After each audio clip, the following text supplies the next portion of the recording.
Selamat Sabat buat kita semua.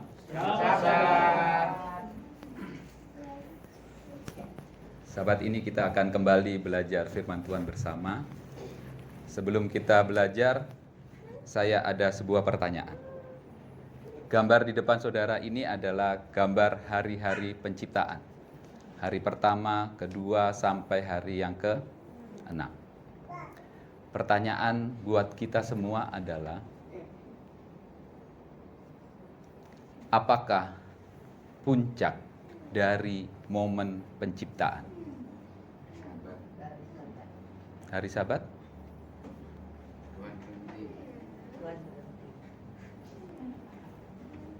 Ada yang punya pendapat lain?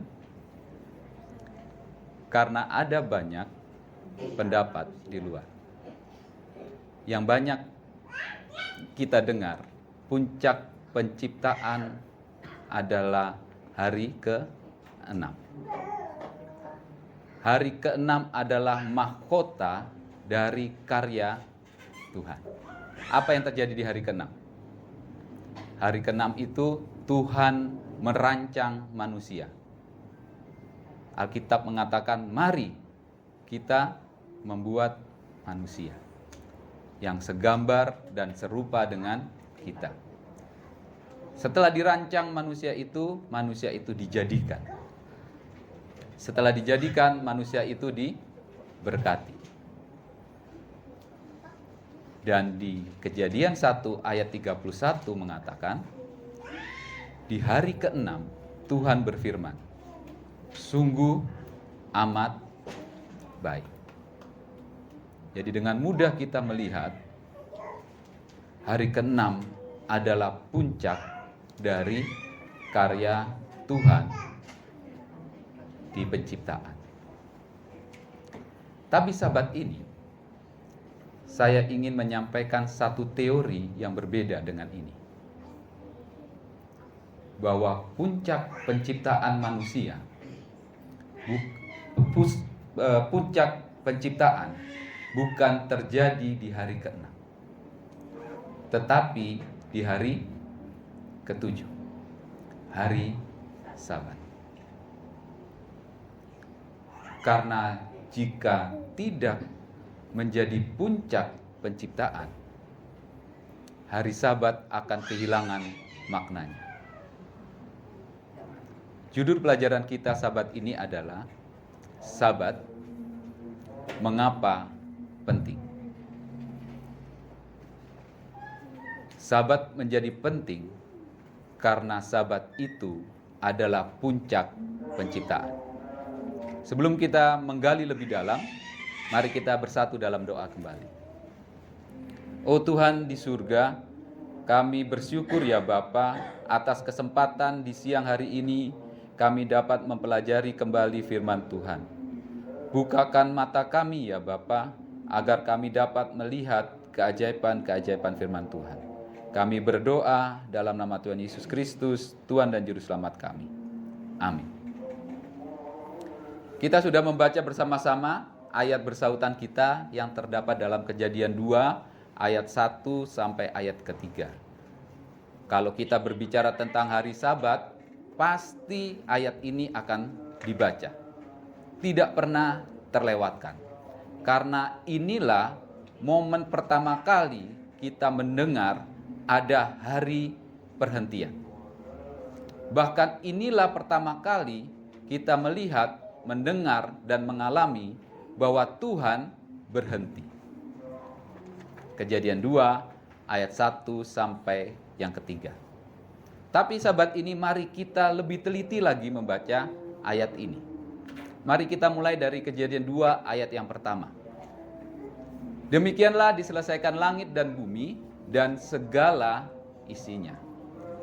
Mempelajari firman Tuhan paling mudah adalah membuat pertanyaan dari apa yang kita baca. Pertanyaan yang bisa kita buat dari kalimat pendek ini adalah, hari keberapakah Tuhan menyelesaikan pekerjaannya? Ada yang bisa bantu jawab? Hari keberapa Tuhan menyelesaikan penciptaan? 1, 2, 3, 4, 5, 6. Hari ke-6. Mari kita lihat Alkitab menjawab. Kejadian 2 ayat kedua. Saya ambil dari Indonesian Literal Translation. Ketika Allah pada hari ke-7, dalam bahasa asli kata telah ini nggak ada. Dalam bahasa Inggris kata telah ini juga tidak ada sebetulnya. Jadi ketika Allah pada hari ke-7 menyelesaikan pekerjaan yang dibuatnya itu. Jadi hari keberapa Tuhan menyelesaikan pekerjaan penciptaan? Ke-7, bukan ke-6. Tapi hari yang ke-7. Mari kita bertanya lagi kepada apa yang kita baca. Pertanyaannya adalah, bagaimana Tuhan menyelesaikan pekerjaannya? Bagaimana Tuhan mengakhiri penciptaan? Ada yang bisa jawab? Bagaimana cara Tuhan menyelesaikan penciptaan? Beristirahat. Tahu dari mana kita? Dari kalimat selanjutnya. Beristirahatlah Tuhan pada hari ke-7 dari segala pekerjaan yang telah dibuatnya itu. Jadi mengakhiri penciptaan, Tuhan beristirahat. Kita buat lagi pertanyaan dari ayat yang kita baca. Pertanyaannya adalah, apa itu istirahat? Ya kan? Tuhan beristirahat. Pertanyaannya, apa itu istirahat? Apa itu berhenti? Apa itu tidak melakukan kerja? Tidak menciptakan apa lagi gitu, Bu. Oke. Seringkali kita itu punya pengertian yang terlalu sederhana. Misalnya, ada sebuah ruangan tidak berjendela dan di sana ada lampu. Ketika lampu itu kita matikan, ruangan itu menjadi gelap. Lalu kita bisa membuat sebuah kesimpulan sederhana. Apa itu gelap? Gelap adalah suatu keadaan di mana tidak ada cahaya. Ya kan? Begitu kan? Sekarang mari kita mendefinisikan kerja dan istirahat. Ini adalah model-model profesi. Ada tukang, dokter, akuntan, apalagi nih, chef. Ada banyak. Setiap orang melakukan pekerjaannya kita sebut bekerja. Lalu apa itu istirahat?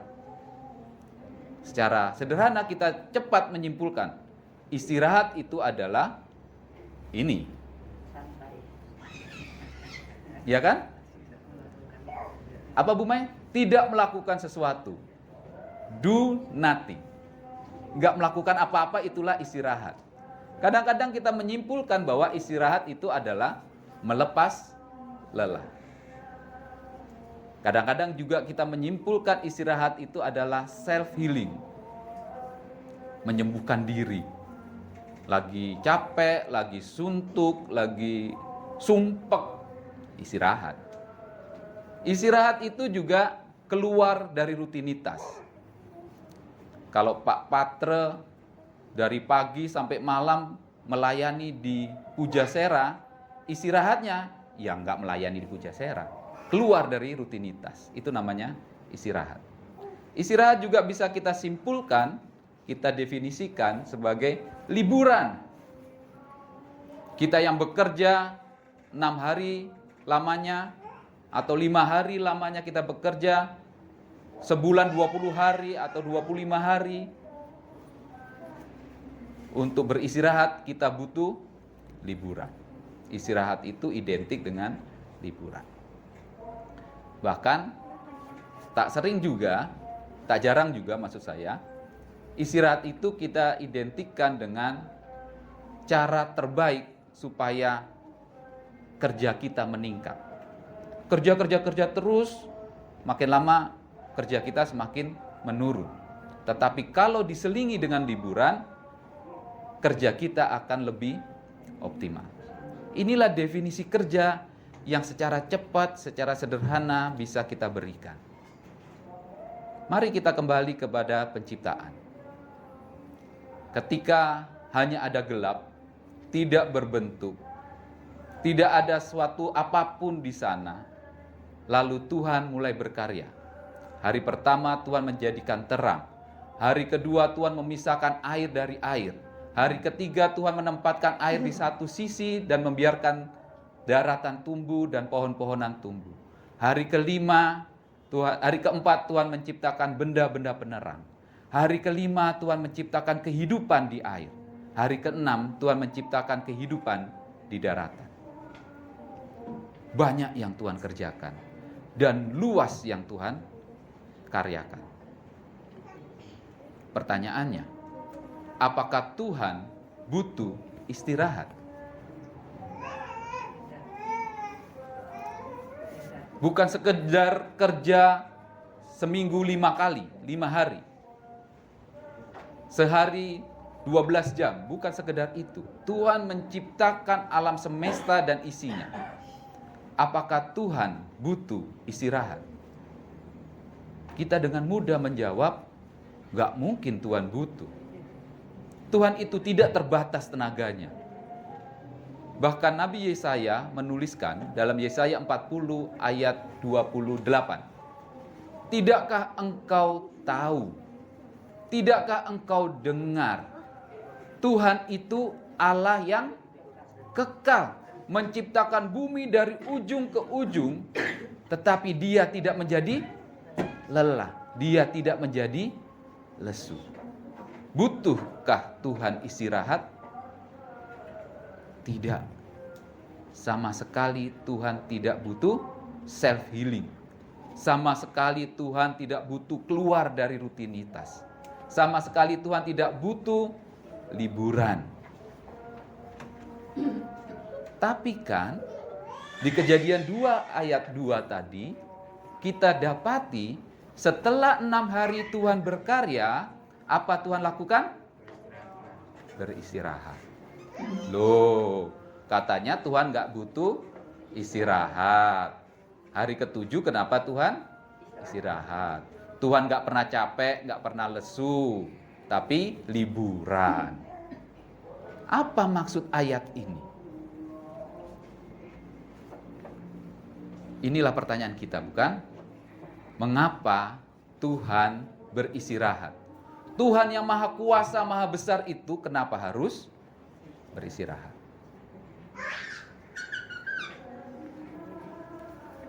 Mari kita lihat lebih teliti lagi Kejadian 2 ayat 2. Ada 2 fakta yang disampaikan di ayat ini. Apa yang Tuhan lakukan di hari ke-7? Dari Kejadian 2 ayat 2, kita dapati yang Tuhan lakukan di hari ke-7 adalah menyelesaikan penciptaan. Itu fakta pertama. Fakta yang kedua, kita dapati dari kalimat terakhir. Apa yang Tuhan lakukan di hari ke-7? Tuhan beristirahat. Maka kita bisa simpulkan sebetulnya, istirahat yang dilakukan Tuhan pada hari ke-7 adalah menyelesaikan penciptaan. Istirahat bagi Tuhan bukan tidak melakukan apa-apa, tetapi do something, menyelesaikan pekerjaan. Apa maksudnya? Kalau kita perhatikan Kejadian 2 ayat 1 sampai 3, ada satu kata yang selalu terkait dengan kata istirahat. Kata itu adalah pekerjaan.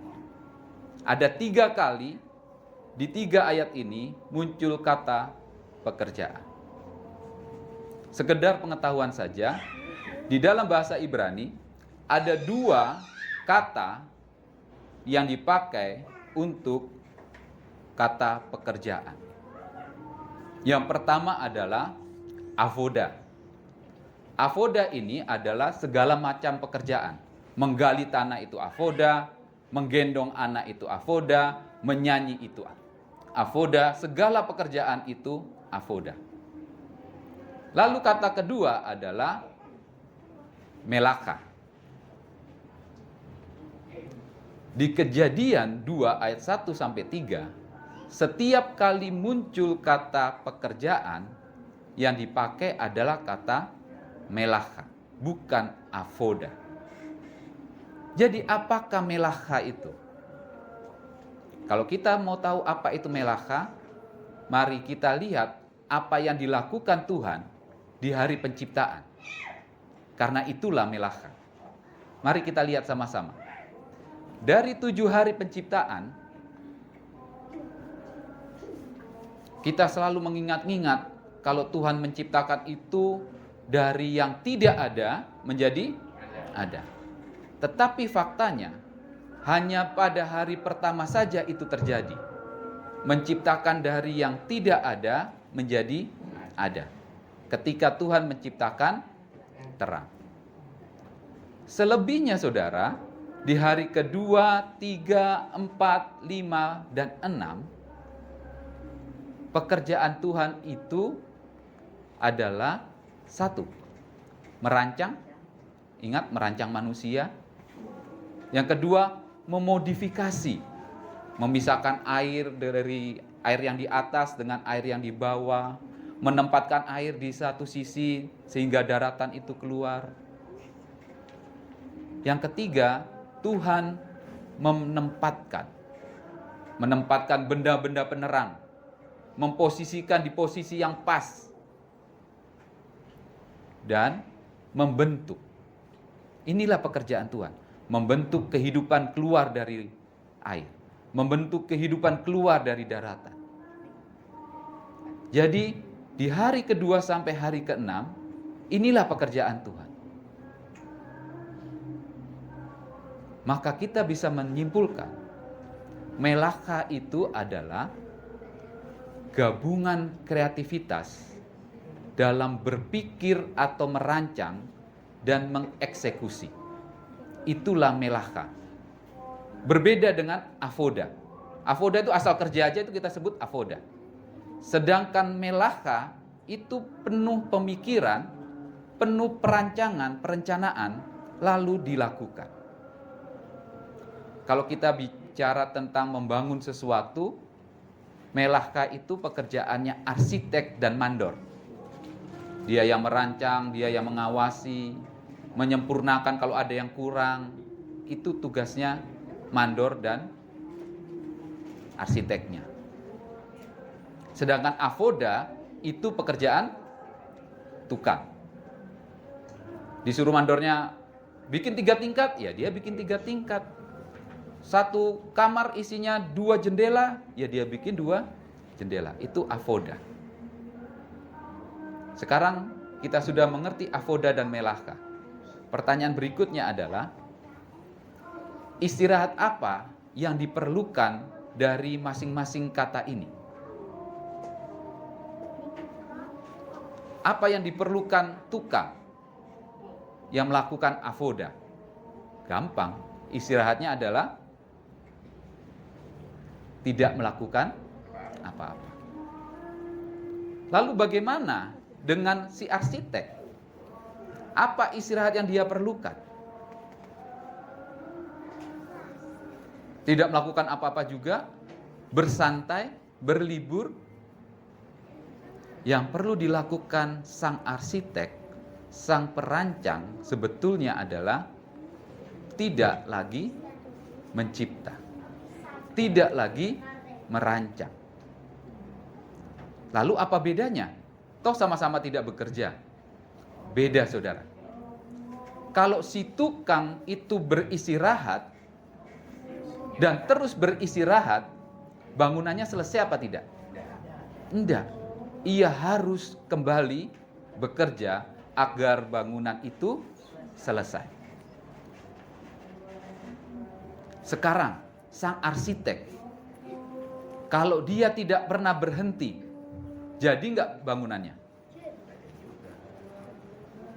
Saudara sewa arsitek untuk bangun rumah. Dia tidak pernah berhenti merancang. Jadi enggak rumah saudara? Hari ini dia rancang jendelanya 3. Ganti. 4 aja deh. Minggu depan, ganti. 1 aja cukup. Jadi tidak rumah saudara? Selama arsitek itu terus merancang, selama arsitek itu terus berkreativitas, bangunan itu tidak pernah jadi. Bisa kita lihat bedanya? Kalau avoda itu harus berhenti, tidak boleh lama-lama berhentinya, harus kembali bekerja supaya tugasnya selesai. Tetapi kalau Melaka harus berhenti total. Jangan lagi berkarya. Kalau enggak, ganti terus rancangannya, tukangnya bingung. 5 tahun rumah kecil cuma 3 kali 3 meter mungkin enggak selesai-selesai. Inilah bedanya Melaka dan avoda. Avoda itu berhenti dan harus kembali bekerja, sedangkan Melaka harus benar-benar berhenti. Tidak menciptakan sesuatu apapun. Mari kita kembalikan pada dunia penciptaan. Tuhan sang arsitek. Apa yang harus ia lakukan dalam istirahat? Berhenti menciptakan, seperti kata Bu Mei tadi di awal. Tuhan itu harus berhenti menciptakan. Kalau tidak, diciptakan terus. Pertama manusia matanya 2, kurang sempurna bagi Tuhan, dikasih 3, kurang banyak kasih 100. Kebanyakan, kurangi jadi 80. Nggak selesai-selesai namanya manusia. Tuhan harus berhenti. Ketika Tuhan berhenti, sebetulnya yang terjadi adalah Tuhan menciptakan makhluk ciptaan yang mandiri. Setelah menciptakan makhluk yang mandiri, maka Tuhan bisa berhubungan dengan ciptaannya. Pencipta terhubung dengan ciptaan. Ciptaan terhubung dengan pencipta. Ketika Tuhan beristirahat, Tuhan sedang menciptakan relationship, hubungan. Saya akan menjelaskan dengan sebuah analogi, sebuah contoh di kehidupan kita sehari-hari. Saya dan istri saya adalah pencipta kecil di dunia ini. Mengapa saya menyebut diri kami pencipta? Karena kami di tahun 2011 memiliki seorang anak laki-laki bernama Naruto. Tugas kami pencipta adalah membentuk kepribadian Naruto. Apa yang kami lakukan? Yang sederhana. Mulai dia bisa makan yang kasar, kami menyuapi dia makan. Bukan cuma sekali. Di usia 1 tahun, 2 tahun, menjelang tahun kedua, kami tetap menyuapi dia makan. Bahkan di umur 3 dan 4, kami tetap menyuapi Naruto makan. Karena kami sedang membangun pribadi Naruto ini. Tapi saudara, coba bayangkan kalau sampai hari ini umur 11, Naruto masih tetap saya beri makan, suapin. Digigit tangan saya, katanya Bumi. Sampai umur 30 tahun, kami berdua tetap menyuapi Naruto makan. Sampai umur 50 tahun, kami tetap menyuapi dia makan. Apa yang terjadi di kehidupan Naruto? Tidak mandiri. Bukan itu saja yang kami lakukan. Baju pun kami pilihkan sampai dia tua. Pilihan hidup, mau ke kanan apa mau ke kiri, kami yang pilihkan.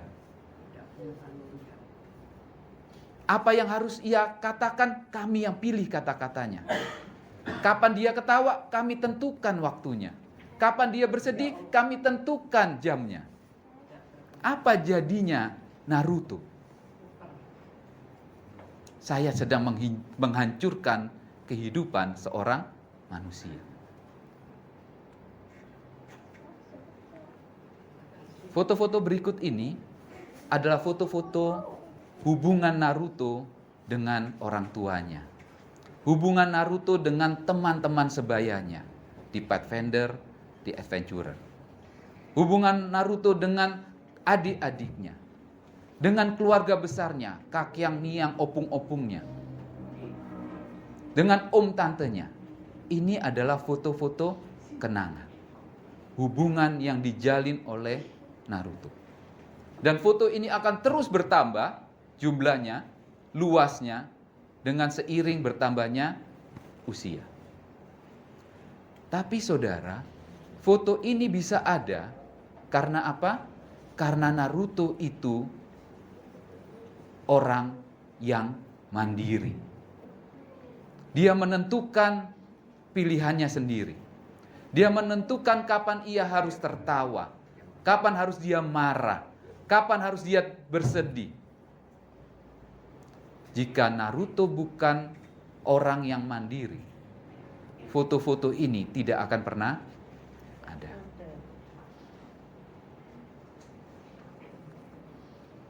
Itulah yang terjadi di penciptaan, saudara.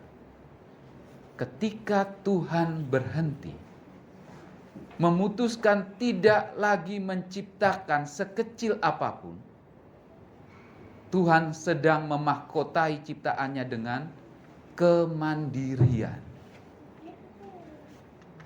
Dan ketika makhluk-makhluk ciptaan itu memiliki kemandirian, Tuhan bisa terhubung dengan mereka dan mereka bisa berhubungan dengan Tuhan. Terciptalah sebuah relationship. Terjalinlah sebuah hubungan.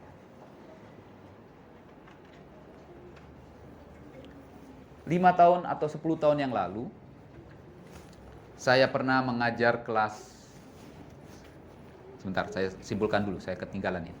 Sabat, di hari Sabat, Tuhan itu menciptakan kemandirian melalui istirahat. Bukan hanya kemandirian, Tuhan menciptakan juga relationship, hubungan ketika ia sedang beristirahat. 10 tahun yang lalu, saya kembali ke cerita saya sedang mengajar kelas Adventurer atau Pathfinder tentang penciptaan. Tentu kita akan mengutip ayat Kejadian 1 ayat 31 dan Kejadian 2 ayat 2. Kejadian 1 ayat 31 mengatakan, hari ke-6 Tuhan berfirman, sungguh amat baik. Maka di Kejadian 2 ayat 2, Tuhan berhenti. Saat itu saya menjelaskan kepada adik-adik, kenapa Tuhan berhenti? Jawabannya adalah karena tidak ada lagi yang bisa ditambahkan ke dalam segala sesuatu yang sudah amat baik. Kalau kita ujian nilainya 100, tidak mungkin lagi guru menambahkan 101, 102, 105.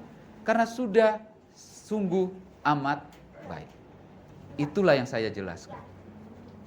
Tetapi belakangan ini setelah berulang kali membaca Kejadian 1, saya mendapati ternyata ada banyak yang bisa Tuhan tambahkan setelah hari ke-6. Contoh, alangkah baiknya manusia itu bisa mempunyai kemampuan seperti cicak. Jid tahu cicak? Apa yang hebat dari cicak? Bukan, masa manusia mau merayap di dinding, tidur di dinding? Tidak. Merekat pada apa yang dia tempati. Merekat, bukan. Kemampuan terbaik cicak adalah memutuskan ekornya lalu tumbuh lagi. Bayangkan kalau manusia punya itu, saudara. Matanya rusak, buang aja, terus tumbuh lagi. Kan hebat. Ada banyak yang bisa dimasukkan ke dalam kehidupan manusia kalau Tuhan mau. Dan saya percaya Tuhan bisa. Jadi ketika Tuhan berhenti, bukan karena Tuhan sudah kehilangan akal. Oh, sudah nggak ada lagi nih, sudah bagus nih. Bukan. Jawaban satu-satunya kenapa Tuhan berhenti adalah kalau Dia terus dan terus mencipta, maka akan menemukan bumi yang seperti ini. Under construction. Sedang dibangun.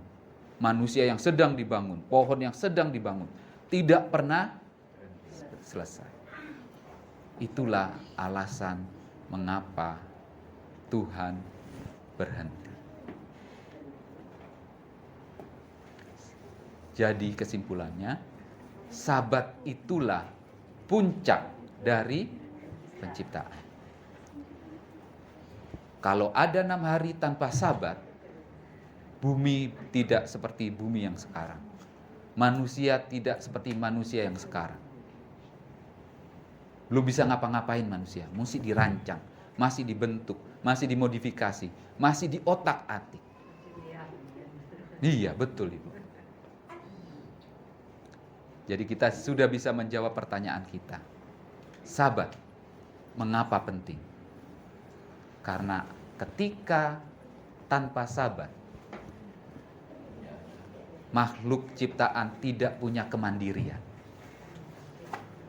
Kalau tidak ada kemandirian, tanpa Sabat, tidak ada relationship. Tidak ada hubungan antara Tuhan dengan makhluk ciptaannya. Tidak ada makhluk ciptaan yang terhubung dengan Tuhannya. Itu semua terjadi kalau ada Sabat, hari ketujuh. Saya mau masuk ke epilog, penutup dari pelajaran ini. Keluaran 20 ayat 8-10 adalah permohonan Tuhan kepada kita umatnya. Ingatlah dan kuduskanlah hari Sabat. 6 hari engkau boleh bekerja, tetapi hari ketujuh engkau harus berhenti dari segala pekerjaanmu. Baik itu anak saya, cucu saya misalnya, ternak saya misalnya, bahkan tamu pun harus berhenti. Pertanyaan dari hukum ini adalah, apa yang Tuhan minta dari kita? Ada yang bisa menjawab? Bu Indra mungkin? Apa yang Tuhan minta dari Bu Indra dari hukum keempat, Bu Indra? Iya, ada 3 hal sebetulnya. 1, ingat hari Sabat. Yang kedua yang dikatakan Bu Indra, kuduskanlah hari Sabat. Yang ketiga, berhenti. Jangan melakukan pekerjaan. Pertanyaan berikutnya, apa yang perlu kita ingat? Karena Tuhan suruh ingat kan? Apa yang perlu kita ingat setiap hari Sabat? Jawaban ada di ayat yang ke-11. Ada 4 hal yang perlu diingat di hari Sabat. Ayat 11 mengatakan, Tuhan menjadikan langit dan bumi. Jadi kita harus ingat apa? Tuhan adalah pencipta alam semesta. Kalimat selanjutnya, Tuhan berhenti pada hari ke-7. Kita sudah belajar tadi mengapa Tuhan berhenti. Apa yang harus kita ingat? Pencipta itu, pencipta alam semesta, Tuhan juga yang menciptakan relationship, hubungan. Itulah yang Tuhan ciptakan saat Tuhan beristirahat. Apalagi yang perlu kita ingat? Yang ketiga, Tuhan memberkati hari Sabat. Oh, Tuhan sangat senang begitu hari Sabat, sehingga Dia memberkati hari Sabat. Apa artinya? Ketika Tuhan senang pada hari perhentian, ketika Tuhan senang ketika Ia menciptakan relationship, itu artinya Tuhan kita yang menciptakan itu sangat menyukai terhubung dengan makhluk ciptaannya. Tuhan sangat mencintai relationship. Lalu Tuhan menguduskannya, memisahkan satu hari khusus untuk menciptakan relationship.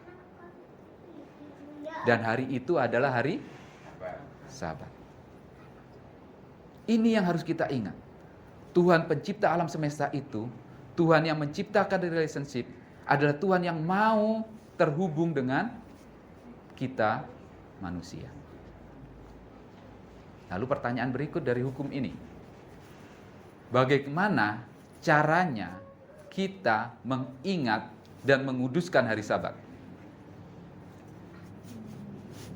Cuma ingat-ingat toh, wah saya ingat Tuhan itu pencipta, wah sudah berhari Sabat kita. Bagaimana caranya? Mengingat merayakan hari Sabat. Merayakan hari Sabat, oh makan di bawah kita nanti Bu Mei. Bukan Gitu. itu aja. Oh kan itu aja. Jadi menguduskan. Menguduskan, bagaimana caranya kita menguduskan hari Sabat? Jawabannya seperti kata Pak Pendeta tadi. Jangan melakukan sesuatu pekerjaan. Itulah cara saya dan saudara mengingat hari Sabat. Itulah cara saya dan saudara menguduskan hari berhenti. Pertanyaan selanjutnya. Apa maknanya ketika kita sedang berhenti di hari Sabat? Oh, itu kita maknanya sedang mengingat Tuhan. Itu maknanya kita sedang menguduskan hari Sabat. Ada yang lebih dalam dari itu, saudara. Perhatikan contoh ini. Di hari ke-7, kita tahu bersama-sama, pencipta itu di hari ke-7 berhenti. Ketika Tuhan berhenti, dia menciptakan relationship, hubungan. Dia juga sangat menyenangi hubungan itu. Bahkan dia memisahkan satu hari khusus untuk mengadakan hubungan. Lalu datanglah saya dan saudara, makhluk ciptaannya. Kita mengingat hari Sabat, kita menguduskan, memisahkan satu hari khusus bagi kita, hari ke-7. Dengan cara apa? Berhenti melakukan pekerjaan. Keadaan ini sebetulnya adalah keadaan seperti di gambar ini. Tuhan yang sangat mencintai relationship itu adalah bagaikan seorang bapa yang sedang membentangkan tangannya yang lebar, menanti anak-anaknya. Dan kita yang mengingat hari Sabat, yang menguduskan hari Sabat, adalah seorang bayi kecil yang sedang menghampiri dekapan orang tua kita. Dan di hari Sabat itulah terjadi hubungan antara ayah dan anak. Di hari Sabat itulah kita merasakan hangatnya pelukan Bapa kita di surga. Hari Sabat bukan hari tidur siang lama. Bukan hari bangun pagi yang kesiangan. Bukan hari liburan. Bukan hari self-healing. Hari Sabat adalah hari relationship. Kita terhubung dengan Bapa kita di surga. Di hari lain kita bisa terhubung dengan Bapa di surga. Tetapi di hari Sabat, Tuhan mengasingkan satu hari untuk terhubung dengan ciptaannya. Dan kita juga mengasingkan satu hari untuk terhubung dengan Bapa kita. Pertanyaan terakhir menutup ibadah ini, maukah kita terhubung dengan Tuhan? Semua mengangguk mau. Bagaimana caranya? Ingat dan kuduskanlah hari Sabat. Kiranya Tuhan memberkati.